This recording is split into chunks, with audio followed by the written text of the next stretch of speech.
गेहूं भारत की एक मुख्य फसल है जिसकी धान के बाद सबसे ज्यादा प्रोडक्शन होती है। और ये तो हमें पता ही है कि गेहूं प्रोटीन, कार्बोहाइड्रेट्स और विटामिन्स में रिच है और करोड़ों लोगों को एक बैलेंस डाइट प्रदान करता है। लेकिन क्या आपको पता है कि गेहूं एक इंडियन फसल नहीं है? और गेहूं के पहले हम क्या खाते थे और गेहूं खाना हमने क्यों शुरू किया? तो आइए आज इस बारे में जानते हैं। गेहूं के पहले हम मोटे अनाज जैसे कि जौ, बाजरा, जवार, रागी, राजगीरा, समा, कुट्टू इन सब का सेवन करते थे। गेहूं की खेती करीबन 10,000 साल पहले मध्य पूर्व देशों में जैसे कि इराक, पैलेस्टाइन, सीरिया, टर्की में शुरू हुई थी। और भारत में गेहूं करीबन 5,000 साल पहले हड़प्पा सिविलाइजेशन के समय आया। लेकिन उसके बाद भी हम ज्यादा मात्रा में मोटे अनाजों का ही सेवन करते थे।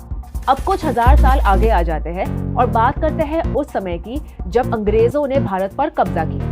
अंग्रेजों के राज में ज्यादातर फसलें अंग्रेज सरकार के एक्सपोर्ट्स के लिए उगाई जाती थी। अंग्रेजों ने हमारे खेती पे बहुत सारा टैक्स लगाया था और वो टैक्स किसान उनकी उगाई फसलों से चुका रहे थे। इसी वजह से भारत की आजादी के वक्त बहुत ही बुरा समय आया। अंग्रेज तो चले गए, लेकिन एक कुपोषित और भूखा भारत छोड़ गए। हमारे पास अनाजों का कोई रिजर्व नहीं था और वो हमारे लिए एक बहुत बड़ा प्रॉब्लम हो गया था। लेकिन इस समस्या का समाधान हमें मिला अमेरिका के फूड फॉर पीस प्रोग्राम में, जहां हम उनसे सस्ते दामों में उनके सरप्लस गेहूं इंपोर्ट करने लगे और जल्द ही हम उनके मुख्य बायर भी बन गए। अमेरिका से फूड सिक्योरिटी मिलने से भारत ने अपना ध्यान इंडस्ट्रीज की तरफ कर दिया। इससे हुआ ये कि हम इंपोर्ट किए जाने वाले वीट पे डिपेंडेंट हो गए और हमारी वीट की डिमांड गिर गई, जिससे किसानों को भी गेहूं उगाने का कोई इंसेंटिव नहीं था।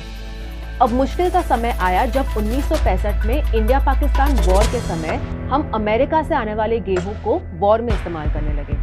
अब अमेरिका को ये बात अच्छी नहीं लगी और उन्होंने भारत सरकार को नोटिस भेज दिया कि वो भारत में गेहूं की सप्लाई सिर्फ तब जारी रखेंगे जब हम हमारी खेती में आत्मनिर्भर बन जाएंगे। तब जन्म हुआ हरित क्रांति यानी कि ग्रीन रेवोल्यूशन का। I don't think you can increase agricultural production without industrial production. और इंदिरा गांधी के गवर्नमेंट का पूरा फोकस गेहूं और धान के प्रोडक्शन में लग गया। हरित क्रांति में गेहूं के प्रोडक्शन के लिए नए तरह के हाइब्रिड बीज इंपोर्ट किए गए, कीटनाशकों और रासायनिक खाद का इस्तेमाल शुरू हुआ और सिंचाई सिस्टम लगवाए गए।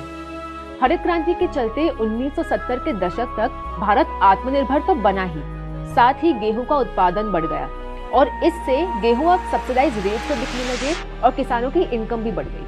पर इसके साथ एक और समस्या आई जो पहले वाले समस्या से भी बड़ी थी।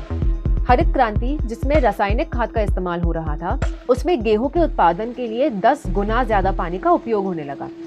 समय के साथ जब पब्लिक डिमांड बढ़ती गई, तब गेहूं सबसे ज्यादा प्रोसेस्ड फूड्स में इस्तेमाल होने लगा। कीटनाशकों के बढ़ते इस्तेमाल से जमीनी पानी प्रदूषित हुआ।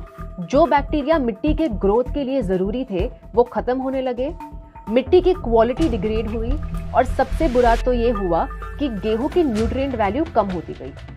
और अगर ये ऐसे ही चलता रहेगा तो प्रॉब्लम्स भी बढ़ती रहेगी। तो इसका सलूशन क्या है? एक रिसर्च से पता चला है कि जितना पानी आज हम गेहूं के प्रोडक्शन के लिए इस्तेमाल कर रहे हैं, उतना ही पानी अगर हम मोटे अनाज उगाने में इस्तेमाल करते तो आज हमारे पास 400 गुना ज्यादा अनाज होता। एक सोल्यूशन ये भी है कि एक नए तरह का गेहूं उगाया जाएगा जिसे पेरेनियल वीट यानी कि 12मासी गेहूं कहा जाता है। कॉर्नजा नाम का एक पेरेनियल वीट अभी अमेरिका में डेवलप हो रहा है और धीरे धीरे वो कमर्शियल मार्केट्स में उपलब्ध भी हो जाएगा। इस गेहूं का फायदा ये है कि इसकी फसल साल भर रहेगी और इनकी जड़ें सतह से 10 फीट या अधिक नीचे तक फैल सकती है, जिससे वो नेचुरली ही पोषक तत्व और पानी ले पाएगी।